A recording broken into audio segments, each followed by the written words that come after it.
all but sympathize, 'cause I see behind your eyes that you're crying and reaching towards something more. This is genuinely weird.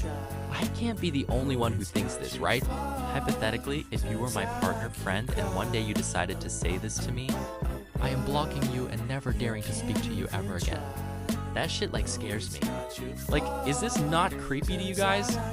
Like, I understand if you say something like, "Oh my God, you're so cool. I love you so much." that's what I consider okay. Also, it can vara that hard to get closer to someone.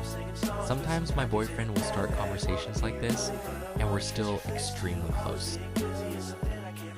Comment what you guys think. P. River out.